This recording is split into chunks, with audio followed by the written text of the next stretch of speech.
Yeah, it's right here. Oh, you put it back.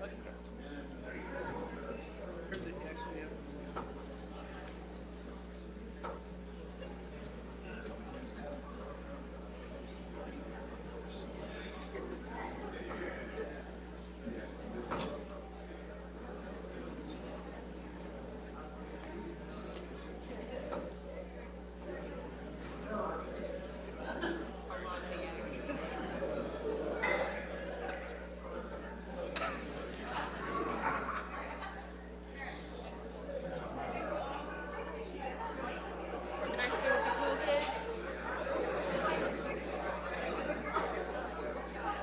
You can.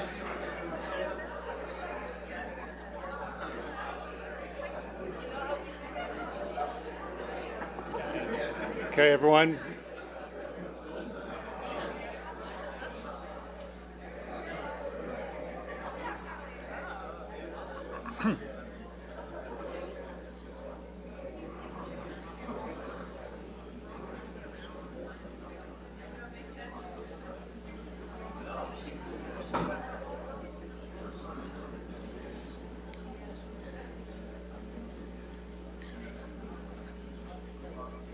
Okay, let's go ahead and get started.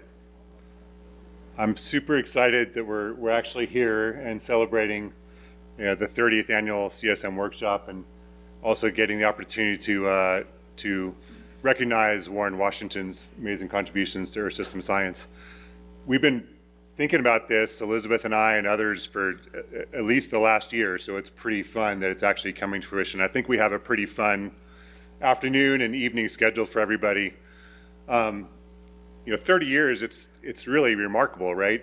That a project can sustain for that long in general. And if you think about all the remarkable things we've accomplished with CSM over the years, and all the people and faces and that we've got to experience during that time. And it's really fun for everyone to, every year we come back to this workshop and you meet all your old friends, and then you meet all the new young people who are coming in with all their new ideas.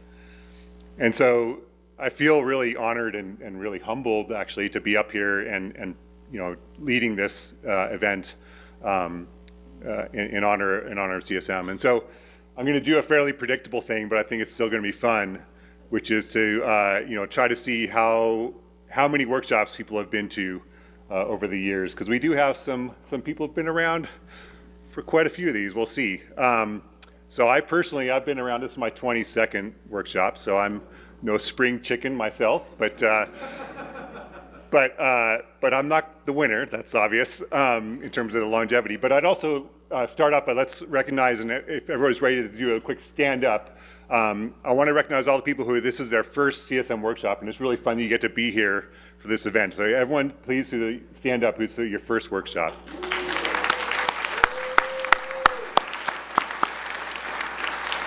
All right, so 30 years from now, we expect you to be celebrating the 60th. So then let's go for people who've been to, up to 10 workshops. Can you please stand up? If you can remember, and just go approximate. We don't need to go. Yay. You guys, you're trying hard. You're trying hard. That's good. Solid effort. Next, let's do 10 to 20. 10 to 20. All right, some former chief scientists.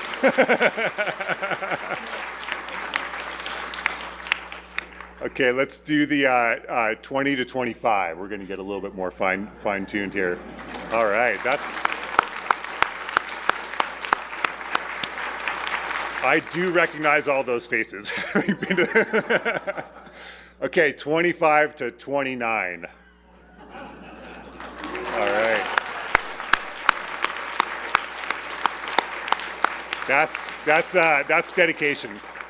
And then finally, let's see who's been here to all 30.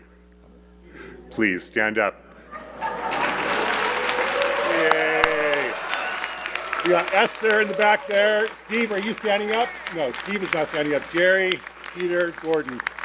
That's amazing. And probably even in some of the ones that were before, it was really a workshop. So that's exciting. Okay, so we're excited to be here, 30th annual workshop. just quickly, this is what we're going to be doing. We have 3 fun presentations by Jerry, a tribute to Warren Washington. Peter is going to give us a history of one of the first simulations we've done way back at the beginning of this effort and 30 years ago. And Cheryl Craig is going to talk about a day in the life of a CSM developer from 30 years ago or so. I know these are all going to be super fun. And then we're going to have the inaugural, and I'm not sure if this is going to be repeated, but definitely excited to have this, the Outstanding CSM Community Service Award, because the word community is central to everything we're doing here, and you guys are all here because of this community, and we want to recognize someone, an individual who's represents that. And then we're going to have a roundtable discussion with former CSM chief scientists, and then we have food and drink and music. And Nan Rosenblum, is she in the room, or she's prepping, I guess. She's NCAR staff. Her band is here, and so that's going to be super fun after this. So, and this is the list of former chief scientists. So we're going to hear from all of them.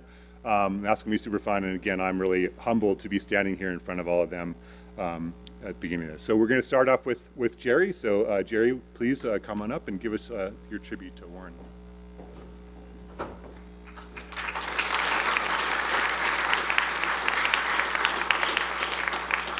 Thanks, Dave. And so this, as you indicated, this can be a tribute to Warren Washington's pioneering work in Earth system modeling and CSM.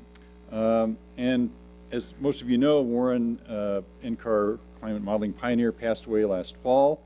This is the first CSM workshop since his passing, and so because he played such a critical role in the history not only of CSM, but history of Earth system modeling and climate modeling at NCAR, we thought this would be a really good time to dedicate this session to his memory. So that's what I'm going to talk about.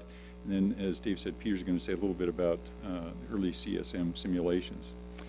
So Warren came to NCAR in 1963, and he really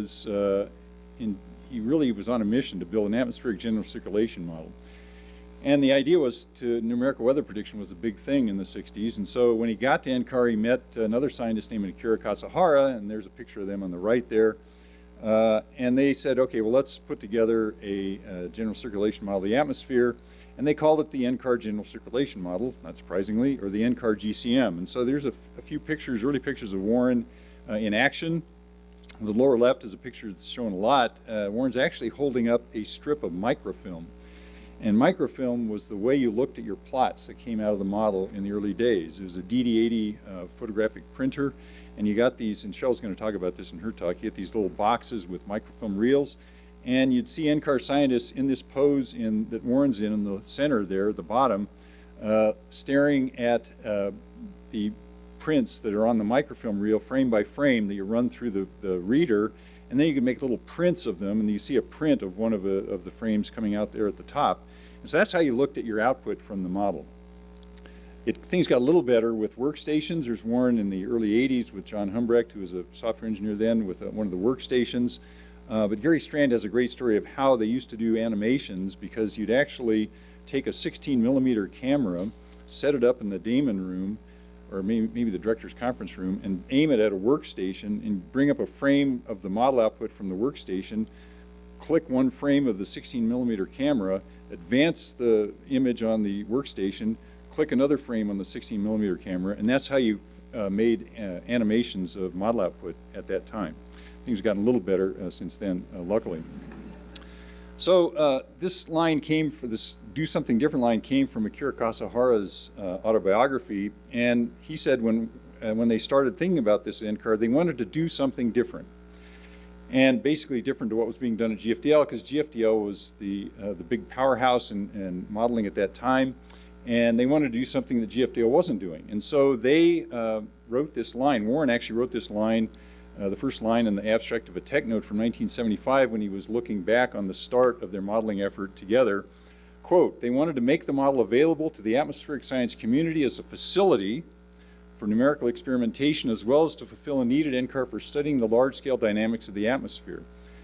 So from the very beginning, this is early 60s, they were thinking that this model would be a community resource and a facility. And we heard Everett yesterday use that same word, facility. The CESM is a facility for the community, for the university community. So right from the beginning, they had this vision of what a community modeling effort at NCAR should be. So they came up with the first version of the model, the first generation NCAR GCM they called it, was in 1965. They ran it on a CDC 3600. And Betty was pointing me to some of these references, and we realized that 2025 marks the 60th anniversary of community climate models at NCAR. The first one was 1965, and so we're celebrating the 30th anniversary of CSM, which is the most recent incarnation of these community modeling effort, but it goes back to 1965. And of course, it evolved from atmospheric-only models to coupled models to current CSM Earth system models. So they kept coming up with new versions. The second generation version came out in 1968, the third generation in 1972, and because it was a community resource, university scientists were getting interested in using the model. And to use the model in those days, that meant you had to physically come to NCAR because you had to submit a card deck.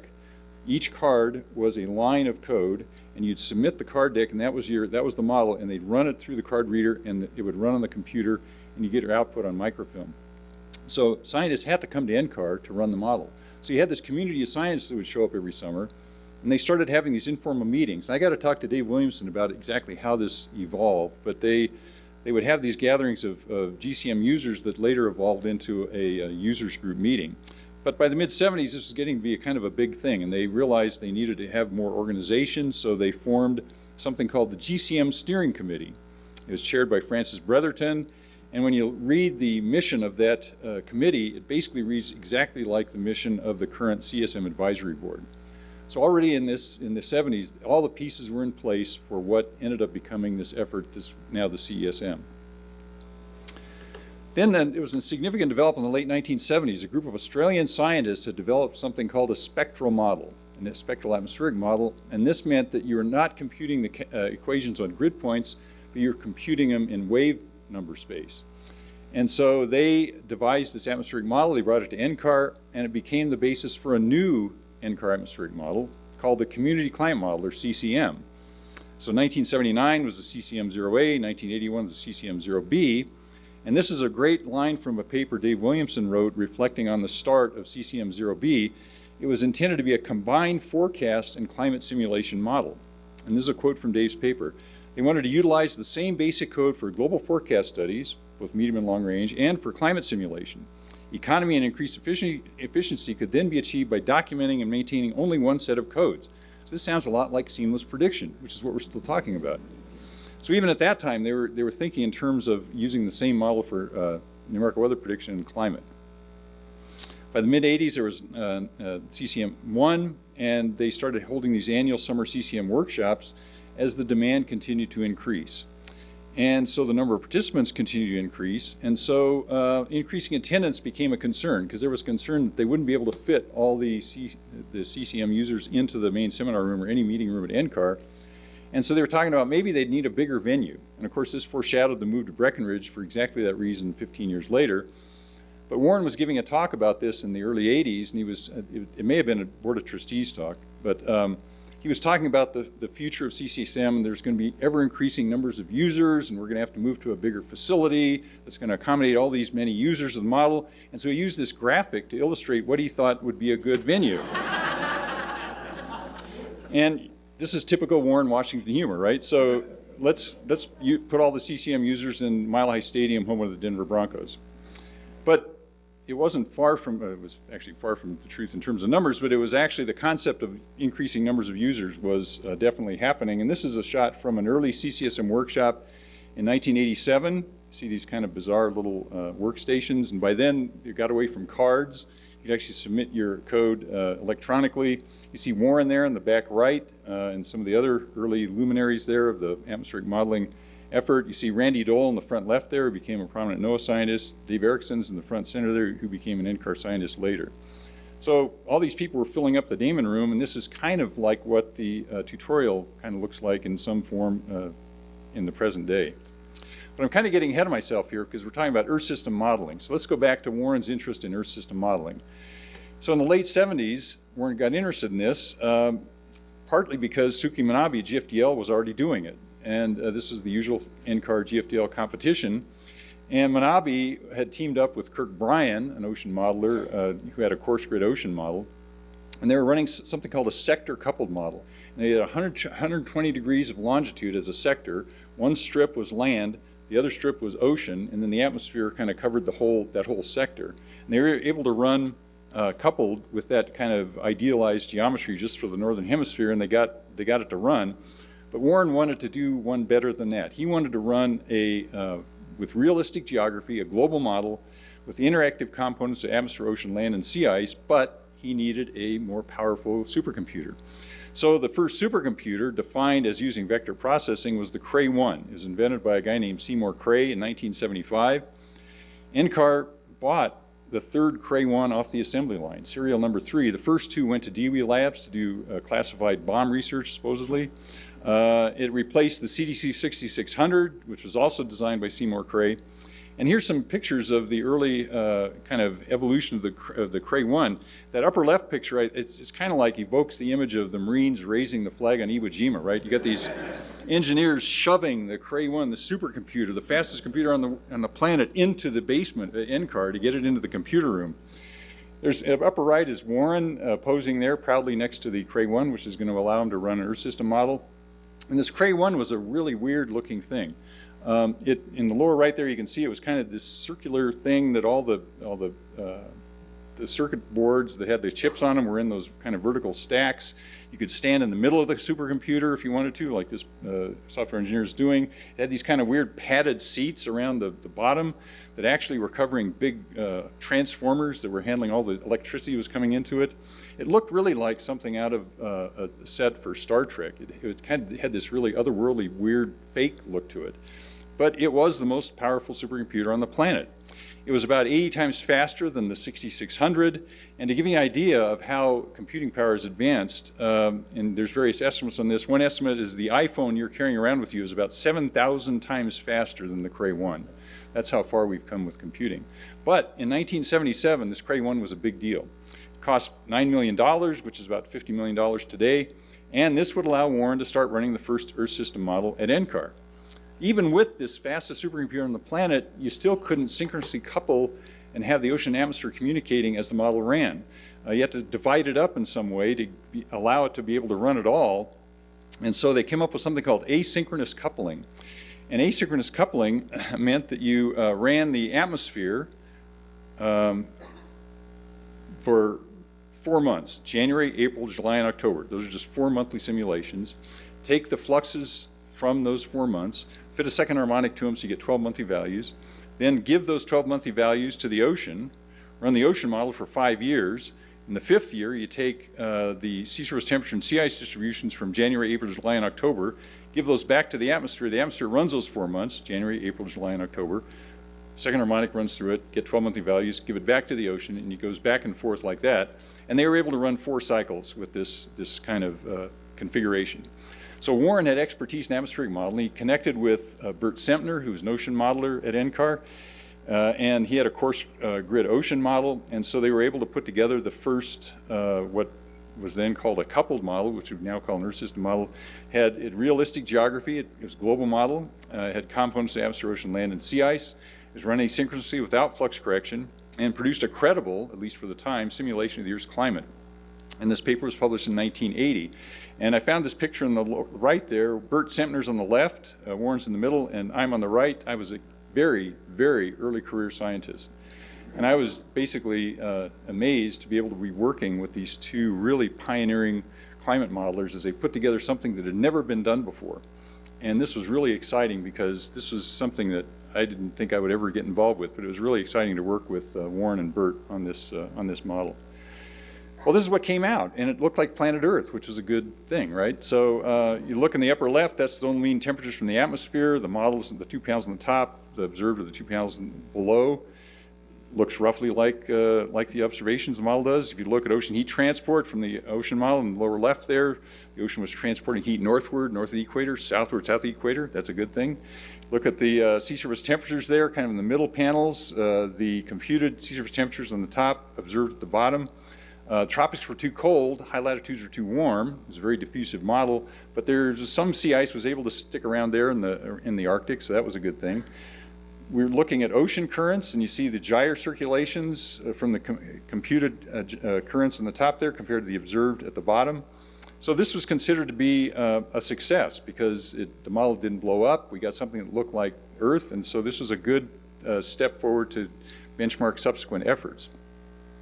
But even in the early 80s, it was still too expensive for Warren to run fully synchronous global coupled models, especially for the climate change work that he had gotten some funding from DOE to do. So a number of workarounds were devised. One was running the atmospheric model with a surface energy balance, or swamp ocean, which would come into equilibrium very quickly because it's just have surface energy balance like a wet surface. A non-dynamic slab mixed layer ocean, which we're still using versions of that type of configuration today. You could get double CO2 and get that to come into equilibrium in like 30 years or so. But then finally, NCAR got another new supercomputer, the Cray XMP. It arrived in 1986, and then that allowed Warren to run a fully coupled global Earth system model, synchronously coupled, without flux correction, for an increasing CO2 run for decades. And 2 experiments were done, an instantaneously doubled CO2 experiment and a transient experiment, which is kind of a new thing, a new wrinkle for the field, where you had CO2 increasing at 1% per year. And that was published in 1989. And that model, the NCAR model, was that put NCAR in the kind of the head of the line in terms of international global coupled climate modeling, as evidenced by these 4 plots here. These are climate change plots from the 4 modeling groups in the time of the early 90s that were doing these experiments. This is a figure from the 1992 IPCC update to the first IPCC assessment report. GFDL at the upper left, Max Planck from Germany in the upper right, NCAR lower left, and UK Met Office in the lower right. And you look at the patterns of temperature change, and some of these things still look familiar, right? So if you look at the Arctic is warming faster than anywhere else. High latitude warming is something we're actually seeing now in the real world. Land's warming faster than the oceans. Southern oceans were kind of warming less than anywhere else. So even in these early attempts at global coupled modeling, you see some of the things we still are seeing in models today. So CCSM, or the acronyms, Peter's going to sort all the acronyms out, whatever turned into CESM, started in the mid-1990s, which is why we're celebrating this 30th anniversary year. And when this was kind of getting going, Warren was actually leading work on the use of the massively parallel computer environments in the late 1990s. And this ended up being the DOE NCAR Parallel Climate Model, or PCM. And the reason that Warren did this was that Dave Bader, who was our program manager from DOE, said, you know, if you guys can come up with a model version that can run on massively parallel computers, I can get you a ton of computer time at Los Alamos. And we said, great, you know, this is really going to be great for us. So with some coding and recoding and to get it to run, we were able to run the parallel climate model. And before then, the vector architecture on machines, you just run everything on a long array of data, but on parallel machines, you distribute the computations between thousands of individual processors. And this step forward into parallel computing was summarized by Andrew Weaver in a quote from a paper he wrote a number of years later. Moving from vector to parallel codes opened up a whole new realm of possibilities. It allowed for better representations of the physics to be incorporated, higher resolution models to be run, and for those same models to be run for longer times. Parallelization was revolutionary for climate science. And so this was going on as the CSM, or CSM, whatever it is, was being developed, and these 2 efforts ended up being merged around 2000. So the scale of this effort is kind of interesting to look back on. I mean, you look at this room full of people. The Earth System Modeling Group, which we didn't call, it wasn't called that, it was called the Climate Change Research Group. It was at NCAR, looking at climate change coupled model simulations. There was 4 of us in 1989. Myself on the left, Tom Betke, Linda Verplank, and Warren. This was the extent of the DOE-funded climate modeling effort at NCAR. It expanded in 2005. This picture on the right is the Climate Change Research Group at NCAR.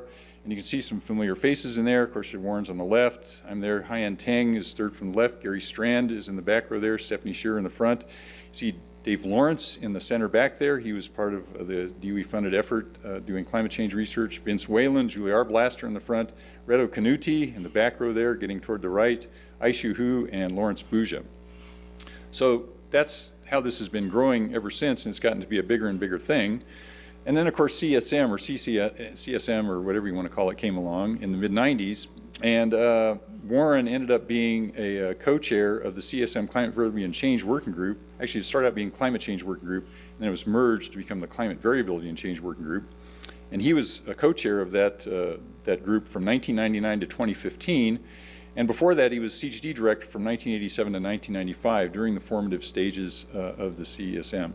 So if you look at these pictures on the left, this one on the upper left, I don't know where I got it.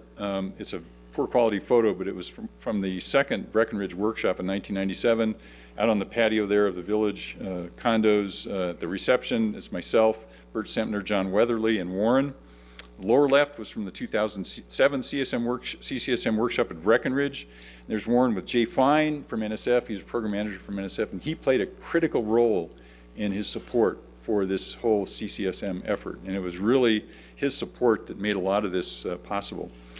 So Warren was influential in the community modeling effort at NCAR starting in 1965 all the way through to using CSM in concert with the DOE funding at NCAR. And here's a few more pictures. In the upper left there, anybody that was at one of the Breckenridge workshops recognizes the dreaded 10-mile room.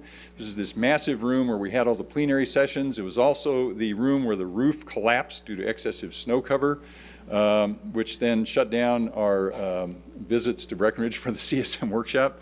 But that was the scene from the plenary. You can see and this is a picture that somebody took at a dinner in 2007. That's Warren and Mary on the left there, Kevin Trenberth in the center, Rick Rosen, and Phil Cameron Smith, and Warren and Mary on the right there in Breckenridge in 2011. So to kind of sum up, Warren was a pioneer in Earth system modeling at NCAR, first with the community atmospheric model in the 60s and 70s, then the first NCAR Earth system model in the 80s, then the PCM in the 90s, and CSM in 2000s. And Warren's legacy lives on today in the CSM effort that we're here talking about this week. Thanks.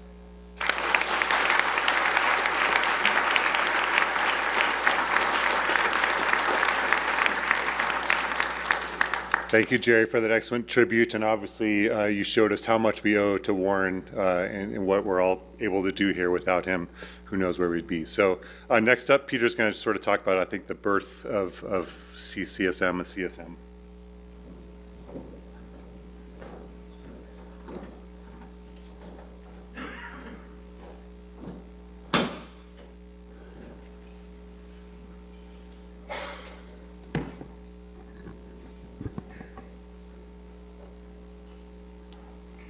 You invent it by one of these things. Big button. Okay. Can you remember what you were doing 30 years ago? I only just can, but I'm here to talk about what we did close to 30 years ago. We did this thing called the CSM run. It went for 300 years. So in 1995, a group from the Climate Division, the Atmosphere and the Ocean Group got together and started coupling models that they had. But in early 1996, each of those groups had a new version of their model. The Atmospheric Group had a new version of CCSM 3, Community Climate Model 3, and it was called a climate model, even though it really was only an atmosphere and land. And they had this new version with a resolution of T42 times 18 levels. T42 is a resolution of around 2.8 degrees. The land component, Land Surface Model 1, ran on the same grid. And the ocean section had a new ocean model called the NCAR CSM Ocean Model, NCOM. Its resolution was 2.4 degrees zonally, and meridionally, it was 1.2 at the equator, up to 2.3 degrees at higher latitudes, and it had 45 levels. And there was a sea ice component called CSIM. This ocean component we were all proud of because it had two new parameterizations that had been developed in the ocean section.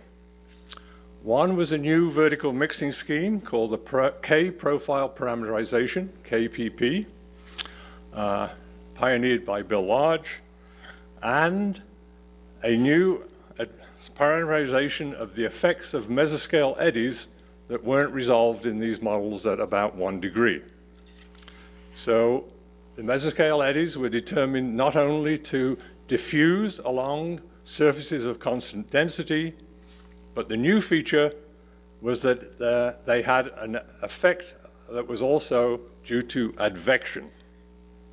These were new, and we were proud of this, and we finally put it in this new model with higher resolution than we'd used before.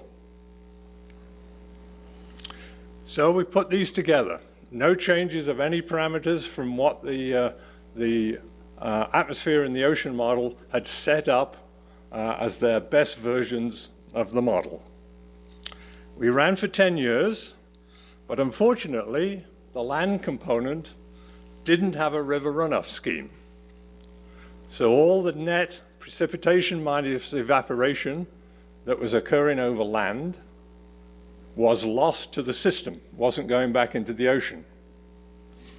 So the global average salinity in the ocean was rising quickly, and so the run was stopped. And we had to decide what to do. And I sort of vividly remember an afternoon meeting when we all got together and said, what are we going to do? We thought that producing a river runoff model that none of us knew how to do would take many months, 6 at most, probably a year, and we didn't want to wait that long. So we came up with a scheme that in fact took a day to implement. We multiplied the precipitation from the atmosphere by a time-varying factor which was determined by the globally averaged evaporation divided by precipitation over the ocean and the sea ice. This meant that we increased the precipitation from the atmosphere to the ocean instead of producing river runoff. The advantage of this was that this was the simplest thing we could do to ensure conservation of water. But the trouble was that fresh water was going into the ocean, not where the rivers came out into the ocean, but it was basically in the areas of the ocean where the precipitation was highest, so basically in the intertropical convergence zone. But it did conserve water in the model. And in my view, the best way to characterize that is it should be viewed as a very poor river runoff scheme. So, in May 1996, which was the date of the first meeting in Breckenridge, where we were there in May, where what we remember most is it snowed, and there were only 2 restaurants open because all the others had closed. So we had trouble finding something to eat. But in May 96, the run was restarted, and it ran at about 2 years per day on the Cray YMP. And we stopped after 300 years, which was, I think, in October 1996, because the salinity distribution in the ocean had got really poor by then because of this factor of what we were doing. It was becoming too saline, where the Amazon should have been coming out, and not nearly saline enough under the intertropical convergence zone. But to our, I think, correctly described as a complete surprise, the surface temperature of this model adjusted in the first 10 years, but then after that, it maintained pretty much the surface temperature of the globe. In fact, if you look at these in the averages are drawn in the lines from the years 10 through 290. There is virtually no drift in that globally average surface temperature. And in fact, if you wanted to, you could pick particular years near the beginning and the end of that run where the global drift was precisely 0. The drift was something in this one we did as something like 0.02 degrees per 100 years. So this completely surprised us. Most groups, not NCAR, when they put together their models, couldn't maintain this surface temperature.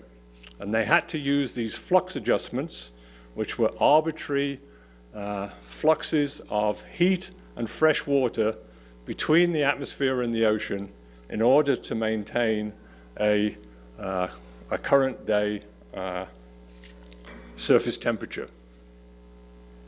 So this we all thought was a big deal. So there were some subsequent events that I want to describe.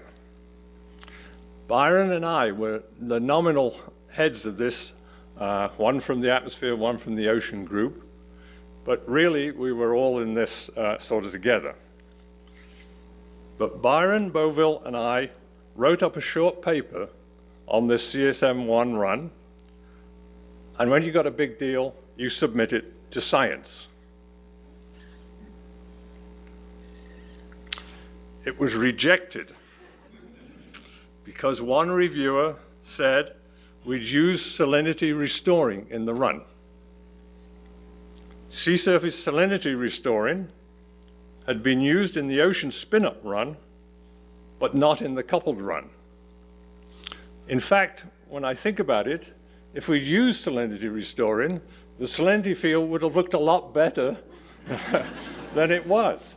We probably could have run this for more hundreds of years, because if the salinity had looked better, we probably wouldn't have stopped it. But we didn't. We wrote back to the editor that the reviewer was incorrect, but he still rejected the paper. So the first paper that I ever had rejected was what I think was my most significant contribution to a real science in my career. I've only had a couple other things rejected, but this was the first, and I think it was the most significant result of my career. That expanded paper was then published in the Journal of Climate in June 1998 as the first paper in this June edition. And as you can see, it's reasonably thick, and it contained 20 papers that were all describing this CSM1 300-year run. I think because it was such a big deal, the editor, chief editor there, Dave Randall, thought it appropriate to have a whole issue on this CSM1 run. First time that I think had ever happened.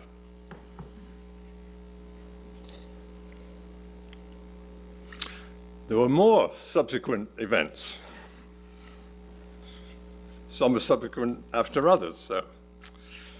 At the next annual workshop, we heard a rumor that really the CSM1 run went for 350 years and the climate had gone off the rails. So we chose to conceal this, ignored the last 50 years, and only showed up to 300 years. Thinking about it now, I think this is the first time I came up against a conspiracy theory. This, let me assure you people, was fake news. We stopped the run at year 300 because the salinity distribution had got so bad, and we did not run it beyond year 300. The next thing we found out was that Jay Fine, already mentioned as our chief sponsor, program manager at NSF, told us that the then GFDL director had written a letter to him saying that we must have cheated in some way because all climate models needed flux adjustments in order to maintain the present day climate. Now, I don't know about others, but I never saw this letter, but Jay Fine assured me that he had it, and he asked us, had we cheated? And we said, no. We put those models together with our best parameterizations for each component. We put them together, and it ran, and we didn't need flux adjustment to maintain the present day climate. Incidentally, that GFDL director, when he left GFDL, came and bought a house in this region. And UCAR immediately hired him. But he apologized to us for actually writing this letter. So that confirmed that this letter was indeed written. So, in conclusions, this run was the first long run to maintain the current temperature climate without the use of flux adjustments. I still think it was a pretty big deal. Maybe we were lucky, maybe we were good. It was due to improvements in both the atmosphere, but I think also especially the ocean component. Those two components that I talked about, KPP and eddy invection, have been used in many, many models since. In fact, when I look it up, between them, those two papers have 6,300 citations. So they've been used a lot. The next group to do something about it was the Australians. They put together a new ocean model that had those two parameterizations in their climate model, and that reduced the required flux adjustments over the Southern Ocean by a factor of 10. The flux adjustments over the Southern Ocean in their model originally were somewhere between 250 to 300 watts per square meter. That's because it had a significant improvement south of the ACC and in the Southern Ocean. They put together a new version, and when they found out what flux adjustments they needed, they were more like 25 watts per square meter. But they didn't actually, they still used flux adjustment. So the next group that used a non-flux adjustment version was in fact the Hadley Center. It was the next non-NCAR group to run without flux adjustments and maintain the present day climate.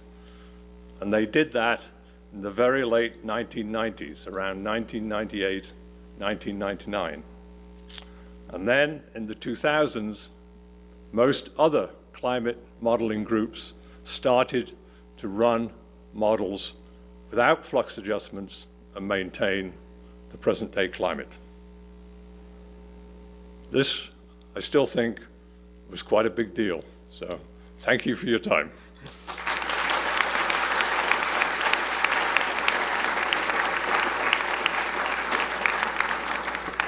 Thank you, Peter. That was fun. And I thought one of the most controversial things was that the first workshop was in May. We don't do the workshop in May. The workshop's in June. So, okay, so last up, we have Cheryl Craig, and she is going to talk to us about technology. And also, she's a software engineer, and just want an opportunity to recognize the massive contribution of all the software engineers into the CSM effort. So it's really great to hear from Cheryl about her experiences, her early days as a software engineer here at NCAR.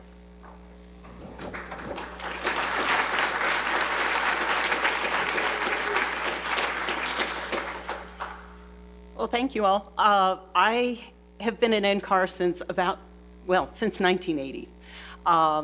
But I've not been working on CESM that long. But these are memories that I have of my early days of working in NCAR. So what I want to do is, we always talk about how supercomputers have enabled us to do our CESM model. You know, we've brought in a lot of extra physics, we've increased the resolution, all this wonderful stuff, and it's all because we've got supercomputers, right? But there's also other things that happened that if they didn't happen, we wouldn't be here today. So let's take a look at what a typical day of using the technology of the 1980s and early 90s, what that would look like for us doing our CSM work. So this would be just prior to that first NCAR or CSM workshop. So when we head into work, I don't know about you, but one of the first things I do is check my email, what's come in. But email didn't exist. Before there was email, there were memos. Okay, if you look at this, it pretty much looks like an email. You know, it's got the to and the from and the date and the subject and then what's being discussed. But it's on paper. So this is how things came to you. So, you know, if a head of a group wanted to send out an email to everybody in the group, they'd send it to the secretary or to the division director. And the secretaries, that's what the admins were called back then, they would stamp on the top of the memo the date that it was received. And then they would go to the copy machine and they'd make copies for every single person in their group. Then they put it in your mailbox. So you went to your mailbox, your physical mailbox, several times a day to see what memos had come in. Well, even phone calls were more complicated. NCAR had one phone number. So everybody that was being called came in on one phone line. The switchboard operators answered the phone, said, oh, you want to go to extension whatever. They would transfer the phone to your personal desk phone. But there weren't answering machines on these phones. So if you didn't answer a call, after a certain number of rings, it went back to the operators. They had a list of, here are the secretaries associated with this person. They'd send it off to one of the secretaries. She'd take a message on a piece of paper like this, leave it on your desk, and that's how you found out who called while you weren't at your desk. Okay, so now we're done reading our emails. We're done with our phone messages. It's time to work on CESM. But there's no personal computer. So instead, you submitted your code on Fortran punch cards. So at the top of the card here, it does say, let's see, here we go. You can see this is the line of code that has been punched. And you don't have to read the punches, that's what the machine does, so you could actually read the top of your card. It was one card per line of code, and it had an 80-character limit. But you didn't even get 80 characters. The first 5 characters were for labels, and labels were used extensively because we didn't have modern structures like while loops and do loops. You had go-tos, and they used a label to tell what line of code to go to. The 6th column was for continuation. So if your line of code went more than the 80 characters, column 6 had a comment or had a character in it, and that indicated to the computer this is still the same line of code. So basically, you had 66 to 74 usable characters that you could use for each line of code. So how you would do this is you'd sit at your desk, you'd write out your program, and then you would carefully punch out your punch cards. Now, every typo, once you type something and it says an S and you meant a T, that card went into the discard and you started over. So you typed it very carefully. So there was a room in the first basement in NCAR that was filled with card punch machines. And if you look here, you can see here is the deck of unpunched cards. So you could go grab some of those unpunched cards, put them in your machine, and then use that to punch the cards for your card deck. Now, a typical program was either grouped together with a rubber band, or if you had a big program, you'd put it into a box. And if you wanted to change some lines of code, you had to go to your box of cards. You'd look for, okay, that card that said, you know, the wrong thing, and you pull that card out, you'd put your new card or cards in. So card decks, you took downstairs to the first basement to where the computer room was, And you'd come back maybe in an hour or two later to see if it was done. And you were lucky to get a handful of jobs done. How many of us, when we submit a job to Rachel, we sit there and we go, is it done yet? Is it done yet? Well, back then, you actually physically walked downstairs to say, is it done yet? No, I've got to go walk back up and come back later. So code lived in your card deck. That is where it lived. Once you submitted your deck of cards and you got your output out, it didn't exist in the supercomputer anymore. So you kept track of that deck of cards. So your output was given to you in a computer printout. And this is what they looked like. This is actually a copy of one of my programs that I wrote back in 1984. I didn't want to keep the deck of cards, so I actually printed out what the program was, just to archive it. Okay, so how many boxes of punch cards would it take to store all of the atmosphere model CAM or CESM? So CAM's about 1 million lines of code. CESM is 5 million. Okay, so you would be taking 515 boxes of cards downstairs to run CAM, or almost 2,500 boxes to run CESM. Remember, you get to haul this up and down every time you run.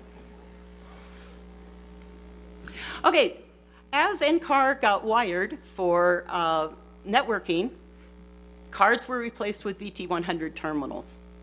These are simply dumb boxes.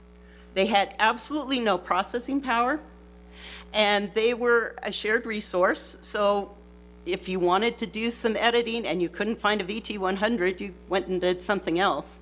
But basically, it was a keyboard, a monitor, and a network connection. That's what it was. Okay, if you wanted to share data with somebody external, you used 7 or 9 track tapes. You got to work out, this thing is heavy, okay? Most of the time, you needed more than 1 tape. So your arms were really good for carrying tapes up and down. If you wanted to protect for reading and writing, you had these write protect rings, and I can't remember whether it's put it in or take it out. But you would put these in or take them out, depending on whether you wanted to read or write. You had these floating all over your desk drawers. So they were 6250 BPI tapes. They were the best tapes out there. They held 175 megabytes of data. They took about 6 minutes to read or write this entire tape. So the operators would take the ring off, and then your tape is inside.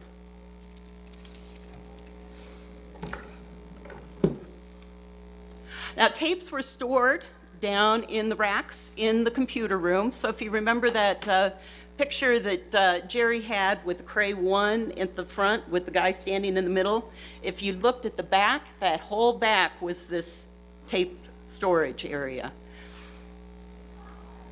Okay, so let's take a look at a recent run that Cecile made. This isn't even a big run. This is just kind of a modest run. It's a 1 degree, atmosphere only, 20-year run.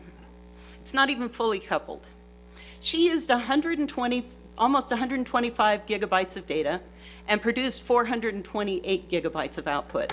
Okay, so let's say all we had were these tapes to run on. So she would use over 3,000 tapes. The stack of that would be almost as high as a giant sequoia. Now, it would take 324 hours just to read and write. It's almost 13 and a half days.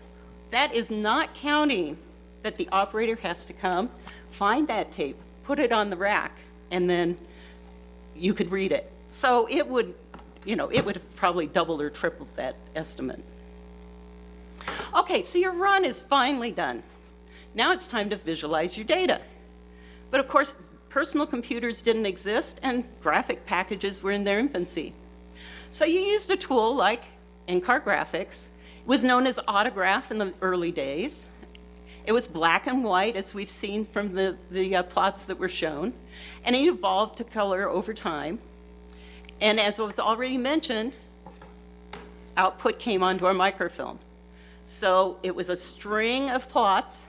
If you wanted to see that 50th plot, you had to zoom through 49. You probably overshot most of the time. You had to go back. But that's how you would find the plots you wanted. Now, microfiche was something that was a little easier to eyeball. You could at least see, well, that's the plot I want, so you can kind of zero in on where you wanted to go. And then as we got color, they came out with color slides. And they were nice because you could eyeball them. And what was really nice about them is if you wanted to save a slide, you could just pull it out and save it. And this was replaced by digital storage pretty quickly at NCAR. So there were special viewers to view microfilm and microfiche, and the library had a number of these viewers that you could use. And then, as Jerry mentioned, if you wanted to make a printout, they had thermal printer paper that would print out. But it was really kind of a bad quality, and if you left it on your desk and the sunshine came in and hit that paper, it would turn all black. So you needed to physically store all your graphical output. So the microfilm was in a box like this, the microfiche was in a paper sleeve, and then color slides were in boxes like this. So if you wanted one picture off of this to save for posterity, onto your bookshelf it went. If you wanted to tweak a graphic out of this microfilm and make one change to one plot, you get a whole nother realm, a whole nother reel to keep track of. So a side effect of all this paper, non-digital age is you needed to physically store everything. You can see this in the evolution in my office. I've got several file cabinets that are full of things. You know, this printout came from that file cabinet. Nothing from the last 10 or 20 years is stored in them because it's all stored digitally.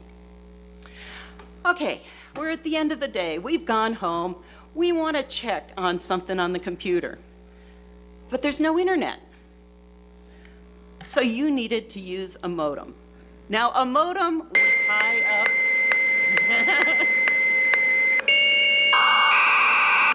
How many of you recognize that sound? So a modem would tie up your phone line, your single phone line into your house. So you had to get all your kids off. You had to negotiate with your spouse that you could use the phone line, and then you could call into work. 300 baud modems were economical, but they were really, really slow. It's 300 bits per second. So 1200, 2400 were nice upgrades. Now, another thing to consider is that if you lived where it was long distance, so Longmont, which is just 10 miles down the road, was long distance to NCAR. So not only did you get to call into work, but you got to pay long distance charges to call into work. So there were two big technology advances that I think got us to where we are today. And I really think that without them, CESM as we know it would not exist. And they are the personal computer. Digitally, we can store everything on there. We don't have journal articles in file cabinets and drawers of them. We can go and we may have collections in our directories on our computers, and we can find them pretty quickly. And then the internet. We can electronically share information with colleagues all over the world. We don't need manuals on our bookshelves to look up, well, what is the Fortran definition or statement for this? And where would we have been without Zoom? I mean, we've used it for this meeting. We used it during the pandemic. It's a way that we just can share with people worldwide. And without the internet, it wouldn't have been possible. So without all the advances in technology, CESM as we know it would not exist. And while technologies improve the way we write and debug our programs, store our data and program files, display our results and work from home, there's one thing that I think still has remained the same. and that's writing code can be very frustrating at times. This cartoon from 1998, I think, is as relevant today as it was back then. So thanks for listening. I welcome any questions or comments. And as a side note, I asked ChatGPT to put together this collage. I specifically said, put in Fortran punch cards. I did it several times. It never showed up. ChatGPT doesn't know what I'm talking about.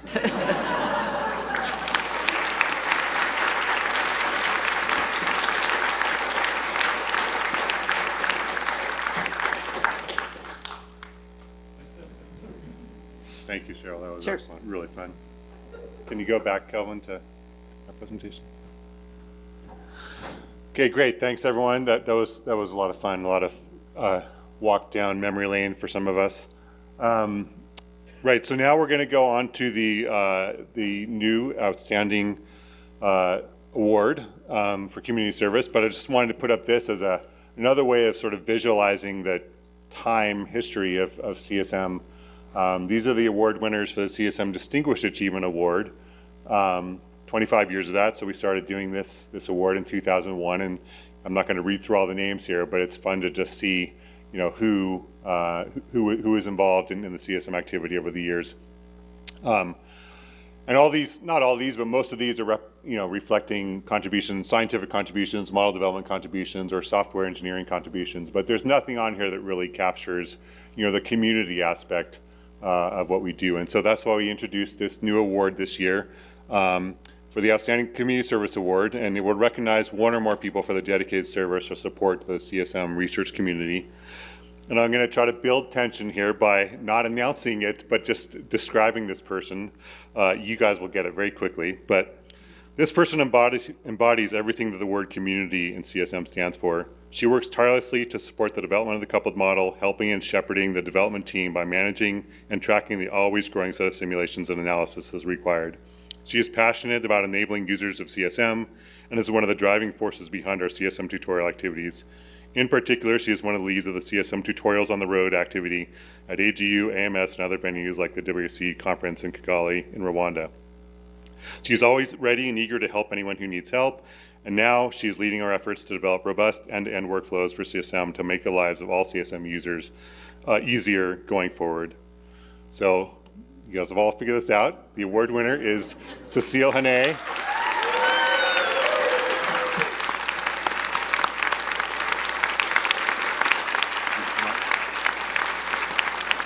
We have this beautiful award.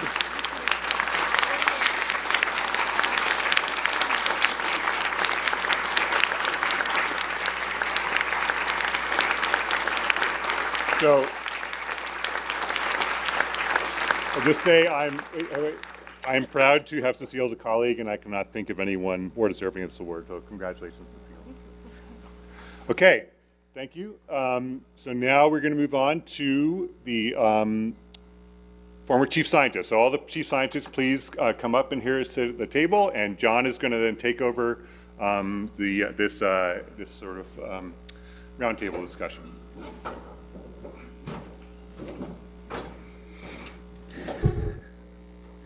Dave's done so much already that I thought it was reasonable that he could have a break now. So he's not one of the chief scientists around the table, and he's sitting down there. And I wonder whether we ought to just thank Dave for all the work in putting this together, because this session and the whole meeting wouldn't have happened without him.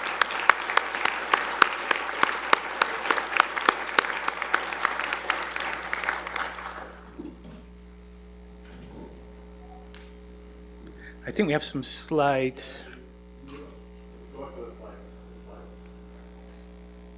So we're going to go through, these are all the chief scientists, and the one we haven't got with us today, because he's not with us anymore, is Byron.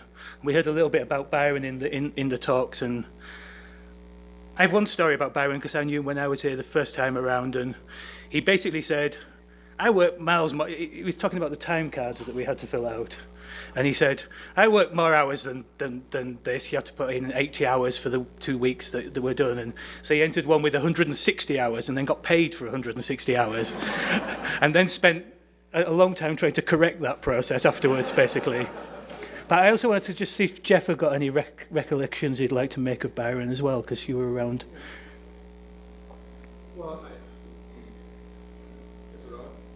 Yes. I think you might have to hold it. Oh. Yes. I first came to NCAR in 1978. Byron came a little later, and I can remember the day that he walked down the hall to my office and said, "How would you like to learn how to run a GCM?" And I learned how to, I was very reluctant to do it, but he tutored me in running the model, and we became very close colleagues. At that time, we were both working in the stratosphere, simulating the stratosphere, and worked very well together. Byron could be quite volatile at times. So we all had to accommodate that. But I think in retrospect, thinking back in the selection of Byron as the first chair of the Scientific Steering Committee, because I was a possible candidate for that at the time, it was the best choice. Because Byron not only had a tremendous expertise in science, atmospheric science in particular, atmospheric dynamics, but he had an incredible knowledge of computer science and what it took to couple two models together, and all of the expertise that was required working with software engineers and scientists. So he was a perfect choice for that, and shepherded the SSC quite well. And I think we should all be thankful for Byron's tremendous contributions and efforts to this community model. Thanks, Jeff. So now we're going to go along the line, and I think we'll see some. I'm not sure these are current pictures, but we'll and as we go around, I'll ask you to kind of introduce yourself and answer question one, which you're aware of, which is some interesting and poignant and potentially funny moments during your time as a chief scientist. And let me start by saying that actually my first ever job was at NCAR in CGD, and my first ever boss was Jeff. So I got my first job from him. So and let me also, before I hand over to him, say happy birthday in front of everyone. He's given up his birthday to come and tell you a story. So over to Jeff. Well, thank you, John. I was also Cecile's first boss. So, you know, there are a lot of stories I could tell, but I can't. There's the infamous conga line dance at one of the Breckenridge meetings that even a UCAR trustee was a participant in. But yeah, I thought about this a lot in terms of funny stories.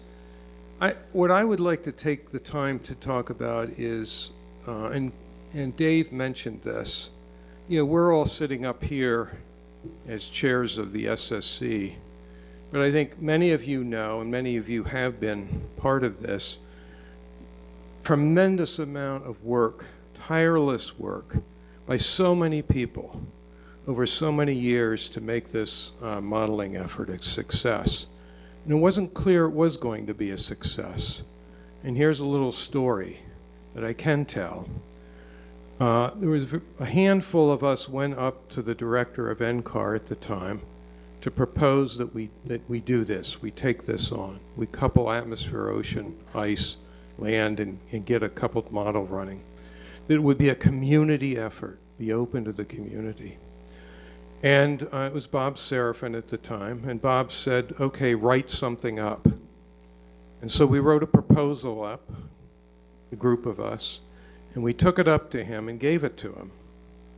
Little did we know that he sent that proposal out to NCAR staff, some NCAR staff and a university community. And I didn't find this out until many years later. Those the responses to that weather NCAR, the proposal, was overwhelmingly negative. The feeling within the university community and many scientists at NCAR was that we weren't up to the job, that CGD couldn't do it. And luckily, Bob decided to neglect that opinion from the community, and he told us to go ahead. And so with the help of Bob, Rick Anthes, and most importantly, Jay Fine at the time, we were able to start coupling the model and create the simulation that Peter talked about. And I know this history because many years later, the person who had held within their hands those reviews gave them to me. And I still have them. Some of them have names on them. So I don't even know what to do with those reviews, but I still have them. So that's my funny story. Thank you.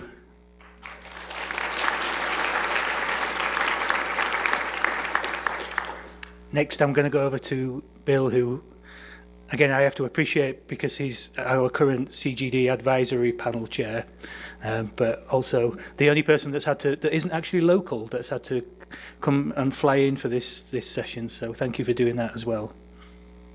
Thank you, John. And I have vivid memories of you as a postdoc, including some rather physical interventions to make sure that I continued drinking with you. Like Jeff, I'm also struggled with how to come up with anecdotes that are suitable for an audience, most of whom I have not had the pleasure of meeting just yet. And I'm not sure if I want to start off with a particularly spicy anecdote as my means of introduction. Sort of what happened in Breckenridge stays in Breckenridge, I think is our byword here.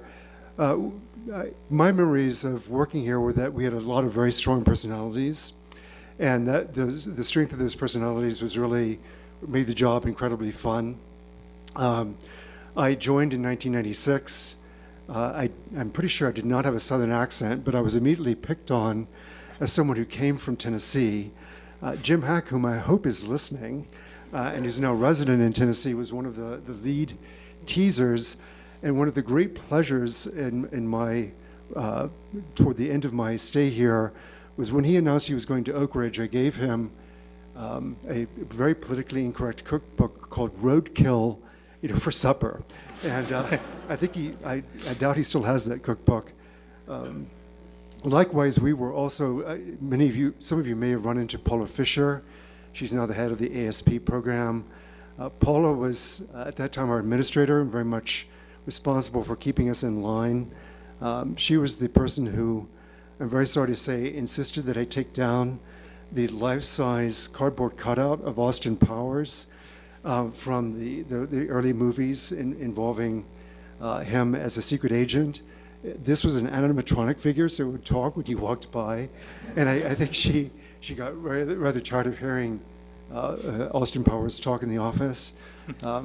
She also accused me of being a princess, so you've heard it from me.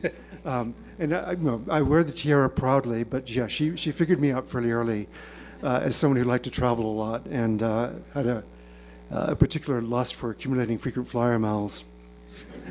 The last thing so I am going just strictly with humor here, Jeff. Yeah. The last thing I'll mention, Mariana Vertenstein, who was here and was the head of the Climate, the software engineering group. I learned a lot about her life history.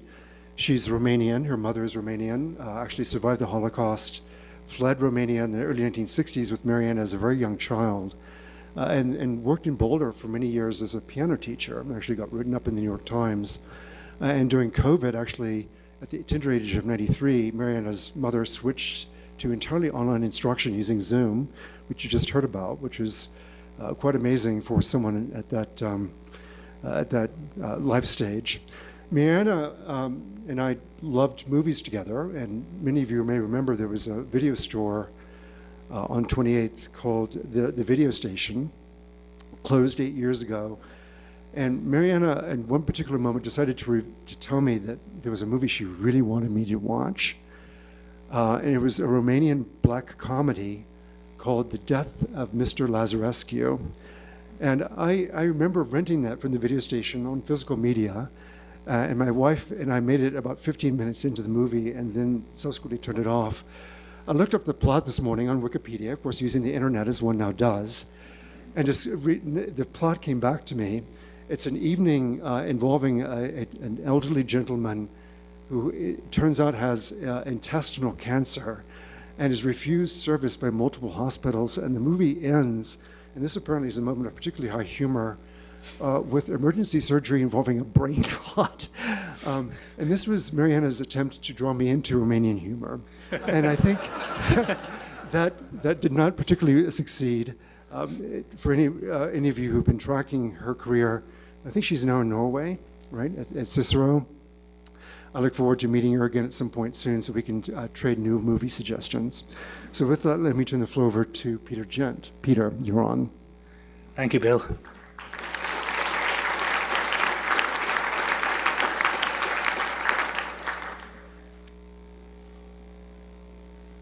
So my story involves that every year the chief scientist has to go to NSF and give a 2-hour presentation on what the CESM project has achieved over the last year.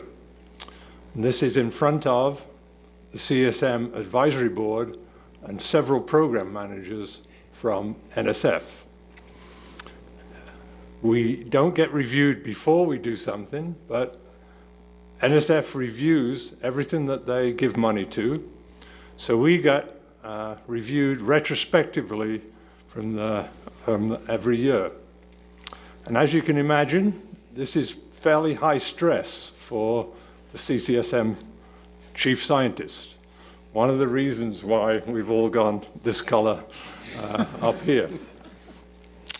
Now, one of the years when I did this, I'm not sure whether it's Jay Fine, but someone had asked me to give a part of my presentation as to if we were given sort of all the money that we could think about, how would we use that money? And so I proposed something like, several new scientists, some project scientists, some more software engineers, etc. And in the end, the total cost of that increment would be $4 million a year.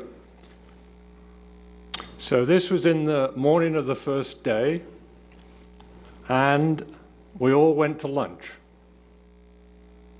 When we reassembled after lunch, Jay Fine came in and said, "Peter, you've asked for $4 million, and here it is."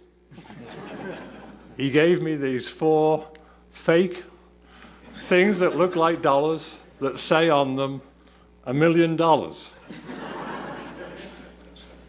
Then he said to me, "Spend that money wisely." Jay Fine was my favorite program manager, and he did an enormous amount for this project.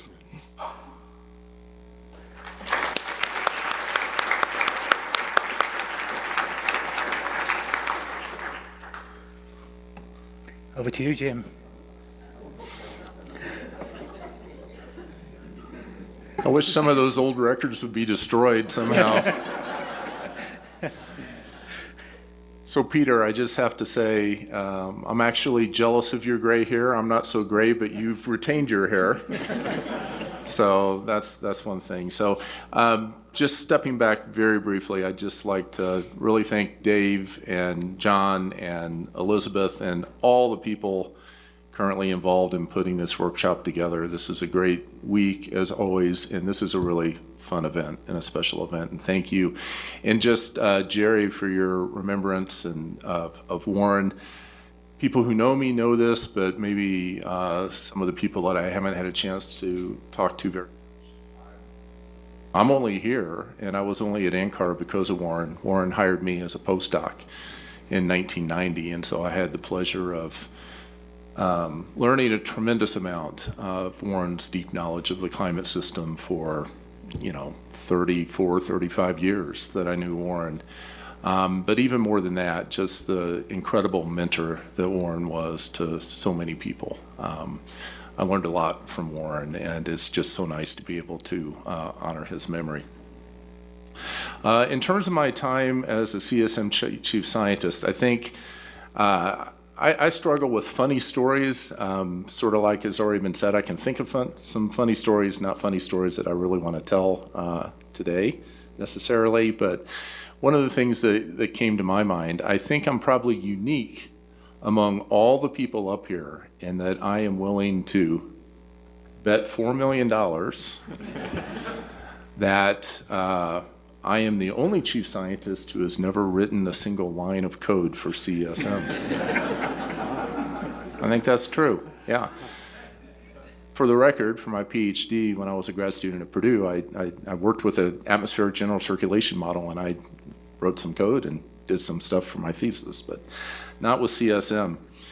And that actually brings me to the point that I want to make in terms of my role as a CSM chief scientist. As you've already heard today, you've heard names like Byron Boville, and then the three gentlemen to my right who preceded me in terms of being a chief scientist of CSM.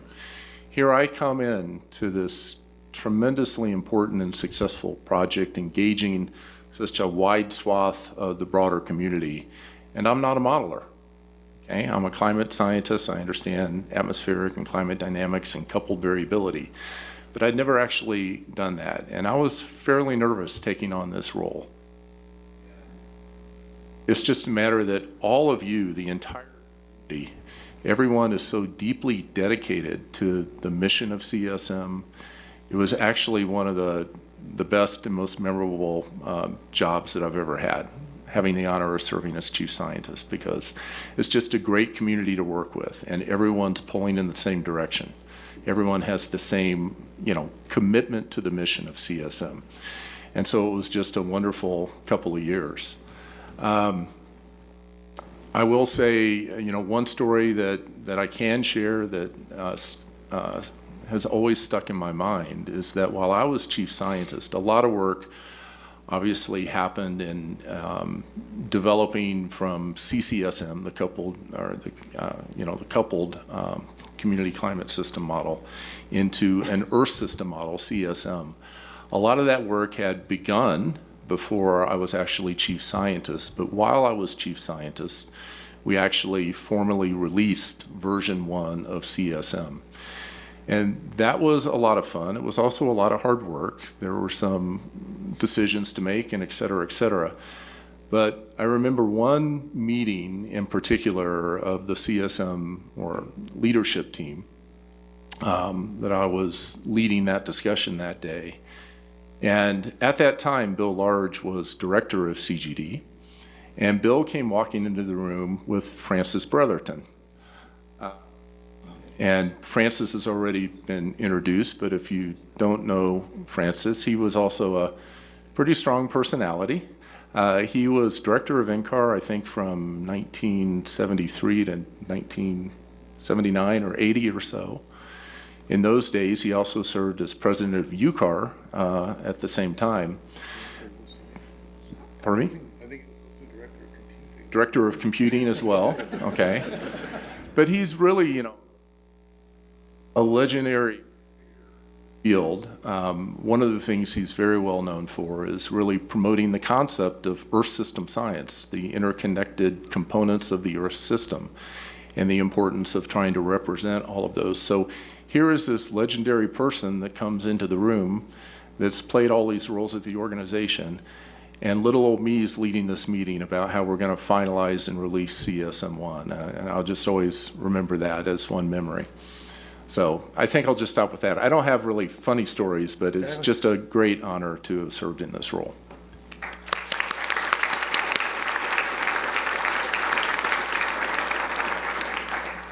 Now over to Marika.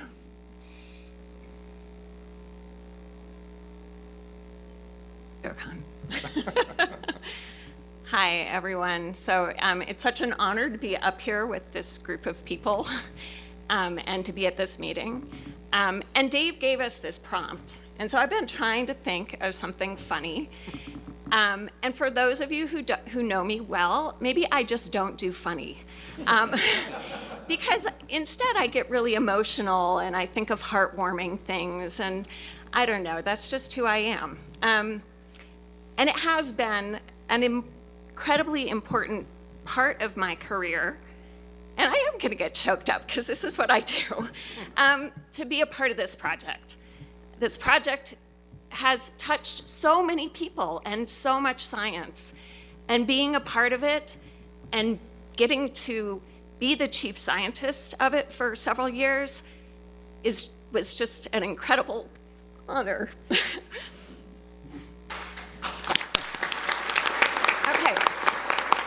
I don't know why this happens. I get like choked up at television commercials and stuff too. So this is just, part of what happens. Anyway, so I was trying to think of something funny. That didn't happen. Or that happened and then I realized I couldn't share those stories either. So instead I tried to think of something that happened during my term as chief scientist that I was particularly proud of.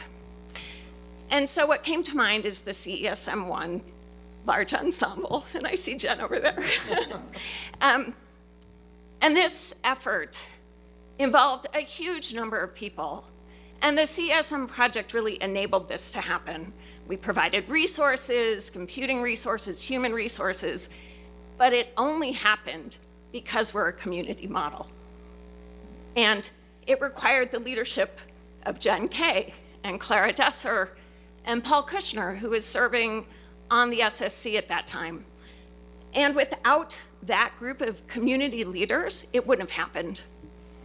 And so I felt like my role in that was just to let those people do their thing and enable them and give them resources. And it had an enormous impact. I mean, for those of you newer to the field, this idea of doing a large ensemble of simulations, really being able to quantify internal variability was very new. And so it's had an enormous impact. It's led to multi-model efforts to do similar things. It's enabled a huge amount of science. And it's one of the things that happened during my term that I'm very proud of. So, yeah, thanks.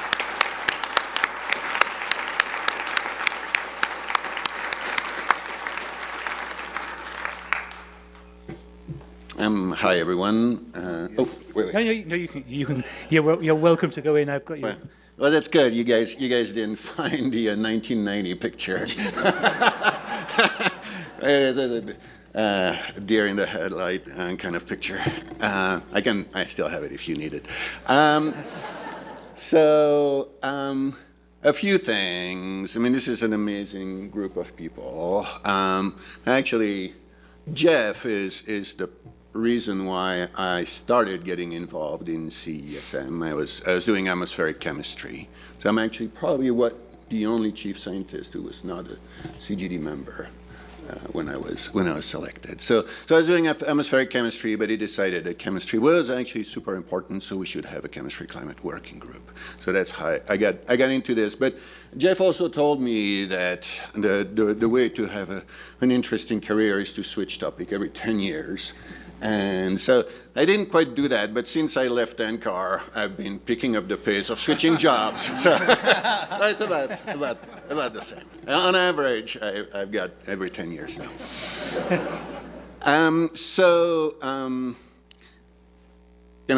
Following a little bit. So my most memorable part of being the chief scientist. So I was in the development phase for CESM 2, which was a major step in complexity in the type of processes that were being represented from CESM 1, chemistry being one of them. and especially aerosols. And so one thing that we really tried hard was to really come up with a sequence of things. So this is where we are. This is where we need to be, and we're going to be so. And then we're going to leave to the very end the simplest thing, which was to change the emissions, because what could possibly go wrong? And sure enough, we did one change of one file, and all hell broke loose, and we had a cooling 20th century, which was clearly not observed. And so the thing that then, and clearly we're not as good as Peter as putting one version of the model that works right there. I was like, when does that happen? But for me, the big thing was like two things. One was this was like a few weeks before the CESM workshop, and so I was filled with like, what should I do? This looks terrible. We're not ready. What should I do? Should I say everything's fine? We're working on it. So that was and I decided not to. And so I came to the workshop, and because I think this is important. This is what this community is built on. You have to trust what's in there. You have to understand what's good, what's not good. You have to know what is happening. And so I was really honest about that. We got a fair amount of flack for that. There was an article, I don't remember in which, like Science or whatever, basically saying, what the heck are those people doing? Do they know anything about science? Blah, blah, blah. But I thought it was critical. I was more ready to take heat for that than to show that it wasn't working. And then again, we had to like, okay, how are we going to solve that? And we could have gone let's increase the precip by a little factor so that it's okay, we can fix it in a day. And we could. There were very, very explicit discussion on putting a limiter somewhere. Things are going bad. Let's just put let's cut it off. Yeah, it's okay. It's just one line of code. But no, we decided, and then it was incredible, because it was amazingly disappointing, because we had been working probably about a year and a half putting this model together, and the last thing we were supposed to do was enough to break it. So we went back to drawing board and spent 6-8 months rebuilding. CESM still had interesting behaviors that we discovered with a little more testing, but still, I feel that this was definitely the most critical event that I had during my tenure there. And so I'm glad Gökhan picked up the pieces and finished putting CESM together when I became CGD director. So that's my piece.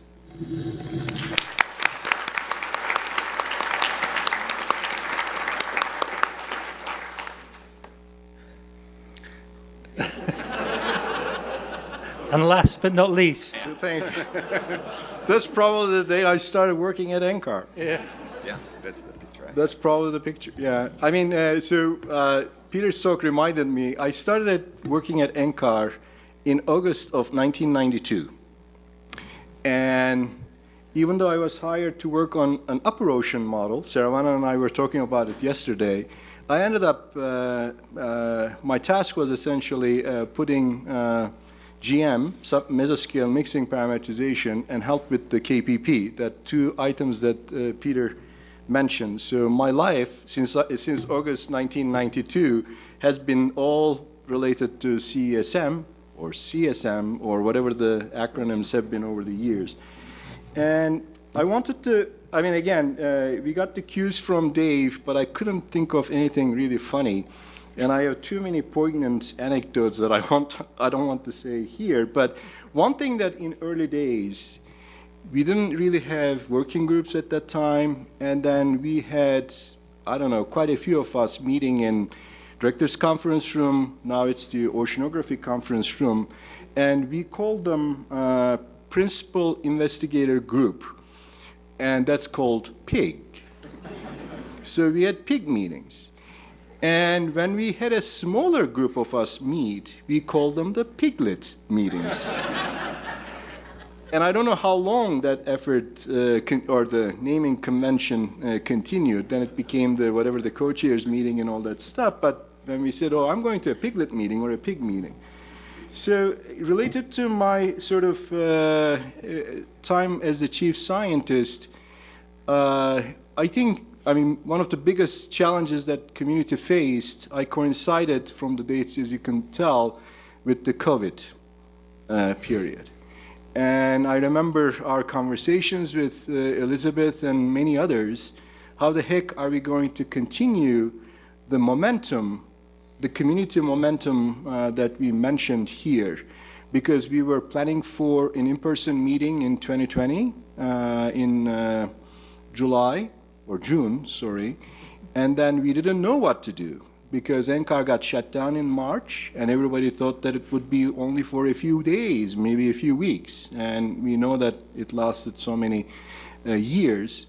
But that has been a rather challenge, I think, for the community and for us, just to make sure that what CESM is doing continues forward. And I mean, Elizabeth spent quite a bit time, and what we tutorial, we had to switch everything to remote, and that was, I think, quite a challenge. However, just to echo what Jim said, I think it was you who said it, but it is, I mean, then you realize that how committed and how really people are come together around a particular thing. In this case, it's CESM, and you realize that not only NCAR staff members, but the community in general are really, really committed to CESM. And because of that commitment, I think, we were able to pass that COVID period, and now we are back in person, which is really great to be here. And I'm really be honored in the company of all these great people here.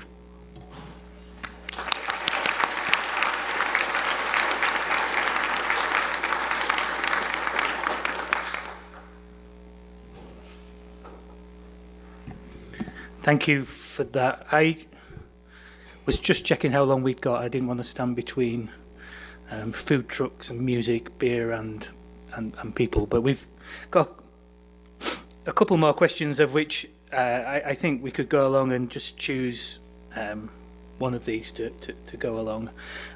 So I wonder whether you might choose actually from questions 2 and 3 and choose which one you want to answer. So there's opportunity to share your thoughts on the future of CSM, or Earth system modelling as a whole, or what you think's been one of the most impactful CSM activities, which we're particularly interested in right now because this US government's got some funny ideas.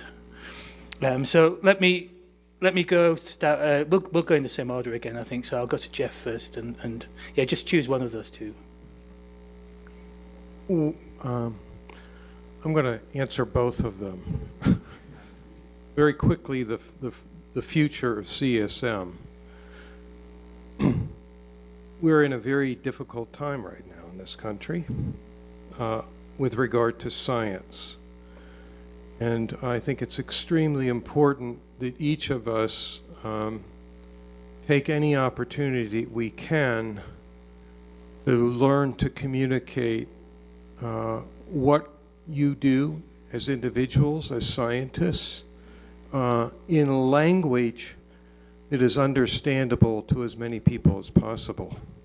You know, Richard Feynman once said, if you can't explain the science that you're doing simply, you don't understand it. And I think that's true. And so each of us as scientists has a responsibility more than ever right now to communicate to as many people as possible, your neighbors, your community, the science that's being done with CESM in a language that's accessible to the person you're speaking to. And as many of you know, this is a big thing with me just before I left NCAR. I was talking a lot about how to better communicate the science that we do. And unfortunately, scientists still are struggling to learn how to communicate their science in a way that most people understand. So I think that's number one. Given the situation that we're facing as a nation right now. The second issue, what was the second issue? Impactful, or the they're impact. kind of combined, I think. Well, in your answer. I'm going to say, for me, it's the openness of this whole process. From day one, it was decided that our code would be open to the community, that we wanted the community to be involved. This was not an NCAR-centric activity.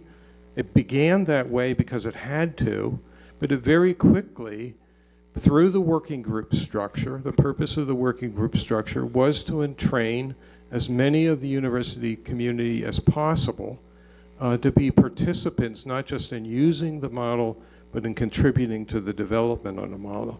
I think you have to realize that at that time, and I still think it's unique, but at that time, no other modeling center was doing that. No other modeling center allowed anybody to look at their code. No other modeling center was giving their code to anybody that wanted it. And the communities that were working on developing of those models was very closed. And what made CSM and CESM unique, and still tremendously unique, is its openness.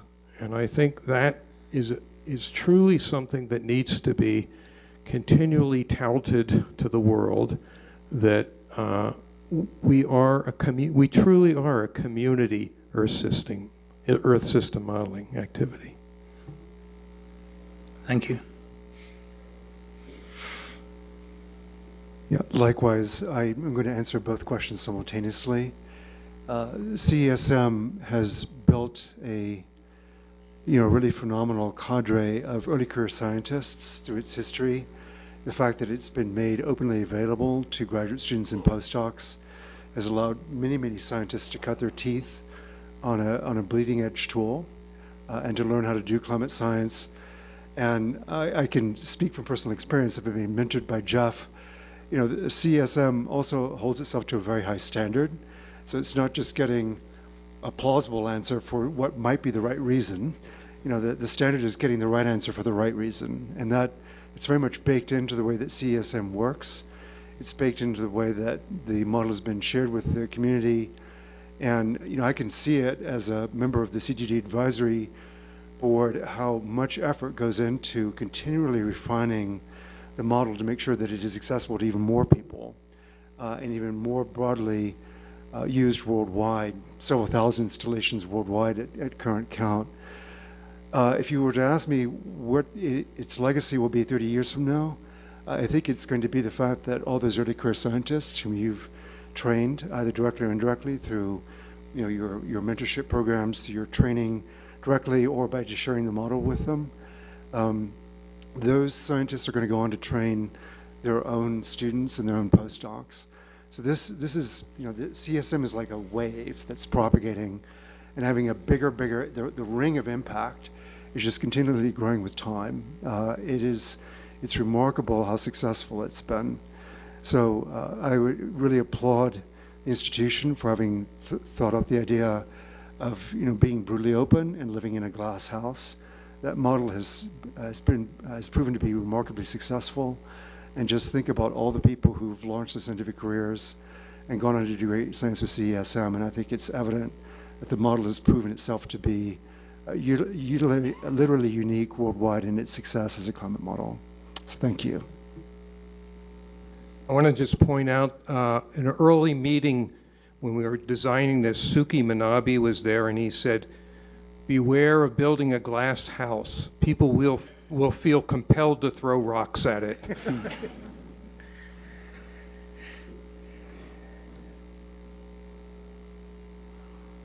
So, starting at the meeting last year, I was really impressed with the results that have been got from the high-resolution version, the one that used a 1/4 of a degree atmosphere and 1/10 of a degree ocean. There's a 10-member ensemble of that, and one of them really produces the change in the surface temperatures from around the globe that quite closely resembles what actually happened over the last 25 to 30 years. I was really impressed with that, and more recently, I've been working with John Fasulo, who shows me that the sea level rise that's produced in that version most closely agrees with observations of sea level rise that have been made over the last 30 years. So I was really impressed with that one run. It's interesting that it doesn't look very much like the ensemble mean, but it does look like what the Earth has done. And when you run a 1/10 degree ocean, you don't need that lousy parameterization of what those mesoscale eddies do. Answer the third question, I think the education part has been really unique. For many years now, I've given a talk at the tutorial, and I think that introducing those tutorials has been extremely good to educate the upcoming people in how to use and run a climate model. So.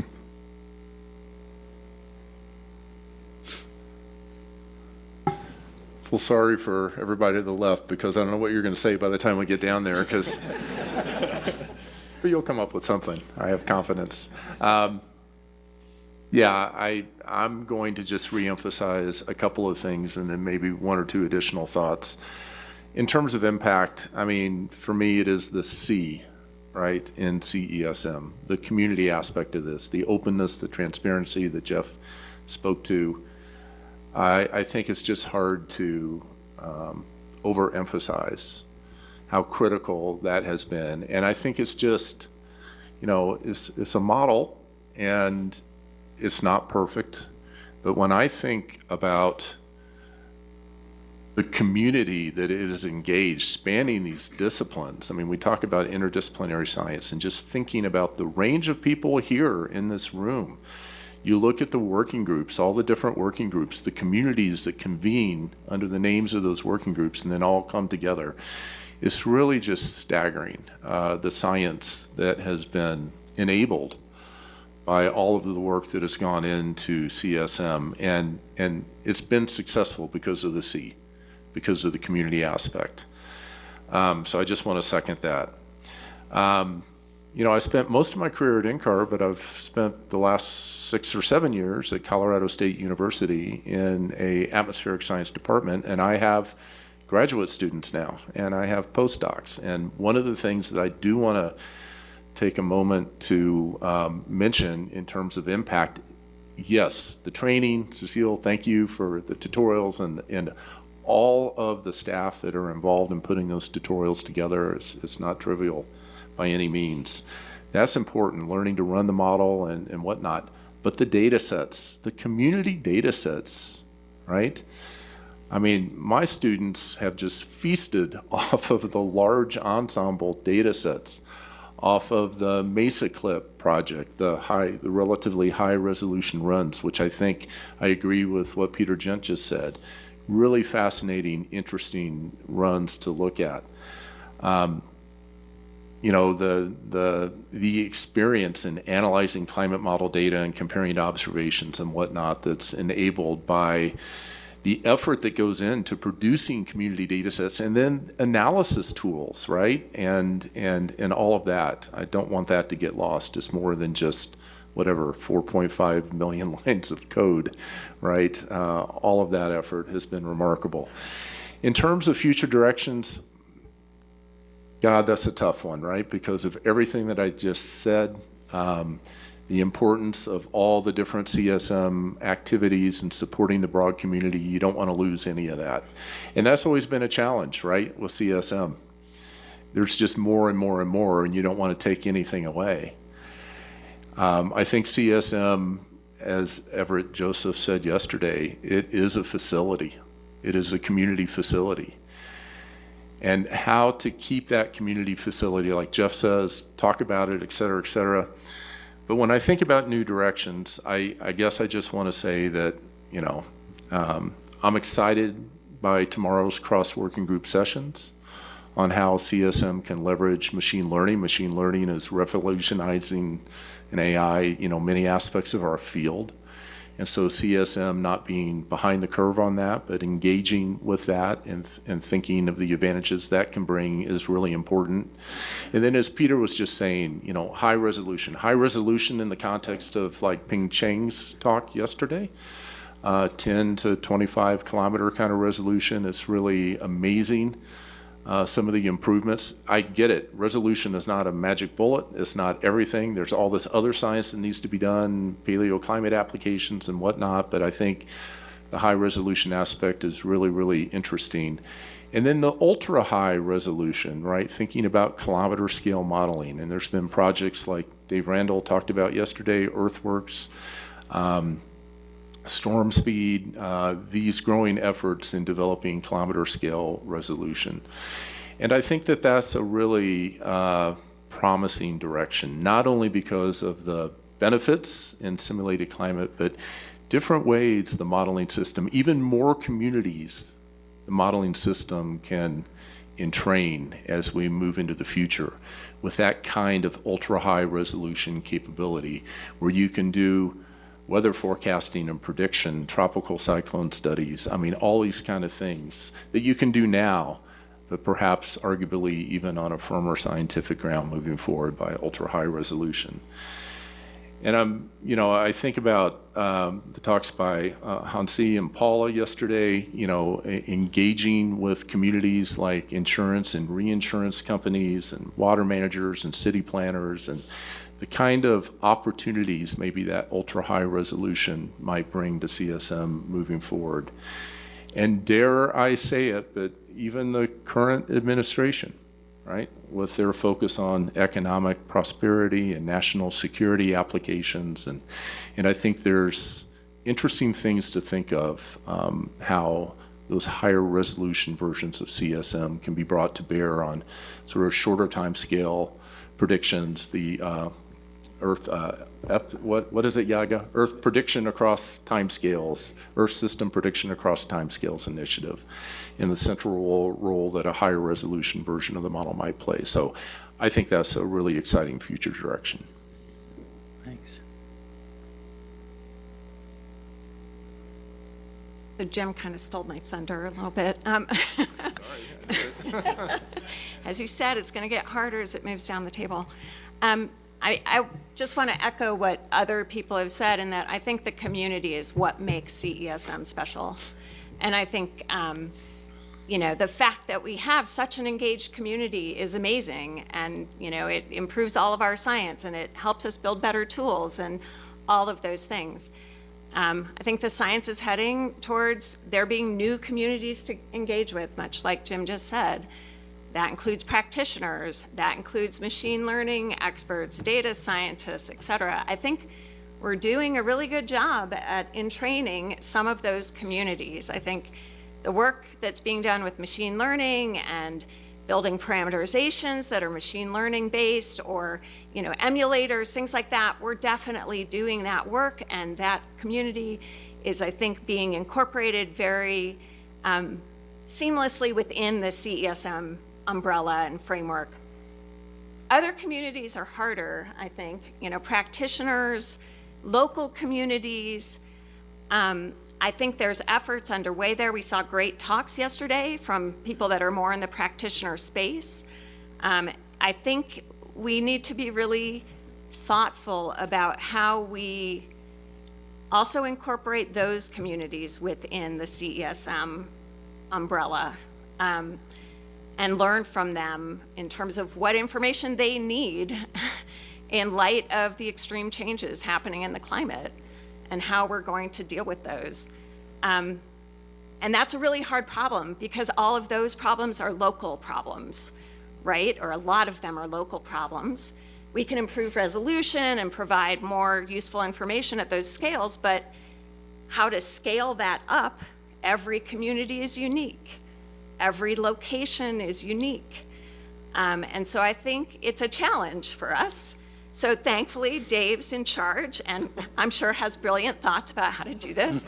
No pressure. But, you know, I think it's something that we should be really thoughtful about how we do that work and how we do it in a way that is possible, but also involves the right communities and, you know, learns from the people that are being impacted by the kinds of changes we're seeing in the climate. So it's, you know, maybe it's a challenge for us, but I also think it's critically important. So yeah, I'll just end with that. Thank you. All right, so indeed, being at almost the end of the line makes it a little harder. But one thing that has not been mentioned, I think, is one of the strengths of CESM is its portability. I mean, the fact that you can run CESM on so many platforms almost without trouble is an achievement that very, very, very few, if any, groups out there has actually tried. And it's a problem. I mean, it makes it really hard. It's limiting. You can only do, you can only write the code so well. It has to be working on so many platforms. But then it really enables people who want to do science, who don't have access to blah, blah, blah, supercomputer, they can actually do science. They can actually use that. And I think that's a strength. And this is all due to the work that Mariana and all the software engineers of CESM are enabling. And I think it's a really immense bonus to the research community to have that.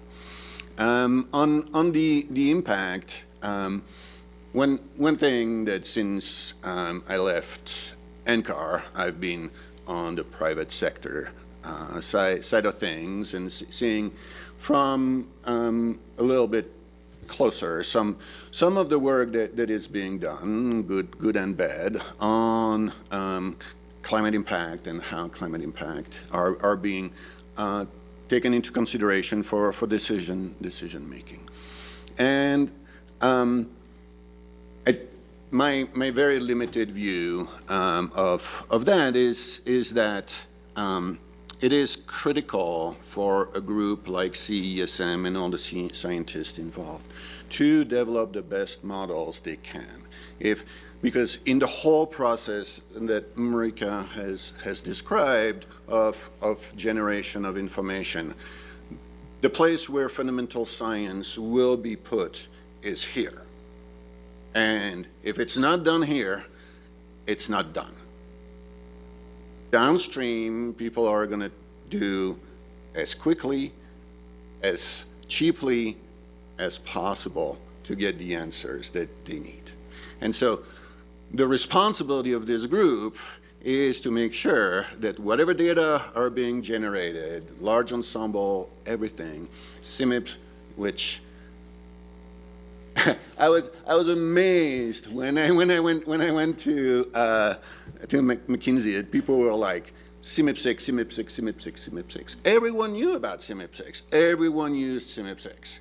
If there is no CMIP, there is no information about future climate conditions. That's just the bottom line. So I think it's really critical to have the science. Going into the future, I think it's the connection, and I see Hansi there, and she remember some of the discussion she had a few years back again when I was at McKinsey, and I think there was some of the most brilliant views on how to actually combine what CESM can offer, something like decadal prediction, which I think is an amazing capability, with a twist. How do you go further? How do you go to the next level? How do you build what actually is realistic, usable information that people will want? And so I think this is really trying to find and build those partnerships with people outside that can really take CESM and the impact of CESM to the next level, is to make sure that we can't do everything. But what we do, we have to do it very well, because afterwards people are going to be relying on that. So, Thank you. I'll cut it short since I was going over my list. There's nothing left here for me to say. But, I just wanted to stress the community aspect as everybody else. And over the last several months, I'm more and more realizing that it's always good to go after the next shiny thing. But however, under the circumstances, I think we need to be mindful of protecting foundational and basic science. Because if we cannot protect that, the next shiny thing will not be there. So I think we need to be really sporting basic science, basic Earth system modeling science, and foundational science. And while also pursuing high, ultra-high, AI/ML, GPUification, and all those efforts at the same time, while at the same time, with perhaps reduced resources, supporting the community needs all the way from coarse resolution to ultra-high resolution. And that requires essentially a hierarchical modeling approach that each group or each section can learn from each other. Thank you. Thank you.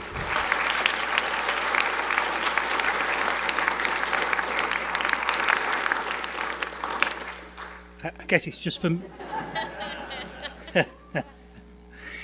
I guess it's just for me to try and reflect on that to wrap up before we go and have some fun. So I've been in CGD just under a couple of years now, apart from the time I was in before. And the most striking thing I've come across, and people ask about what's it like in the job and things like that. It's the passion of the people, the passion of the staff in CG, that's the software engineers, the scientists and the administrative staff, about delivering quality models, science, and as has been touched by all the chief scientists, engaging with the community. And then, having been in CGD and engaged with the community, I've recognised the passion of the community. I'm wondering whether we rebrand, actually, so it's PCESM. It's the passionate community system model.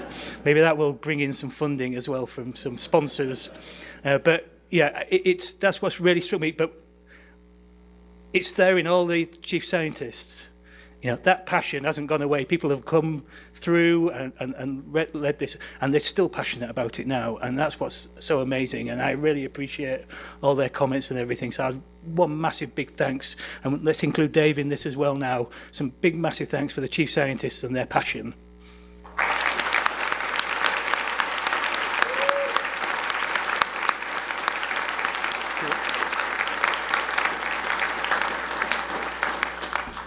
Okay, so let's go celebrate.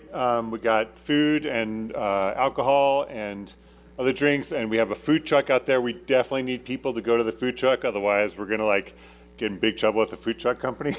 they're gonna kneecap me or something like that probably if we don't buy enough meals. So I really need you to go out there and get that. Let's have fun. Thanks again to all you guys for coming here. It was really, really fun and really appreciate it. So see everyone. Thanks a lot.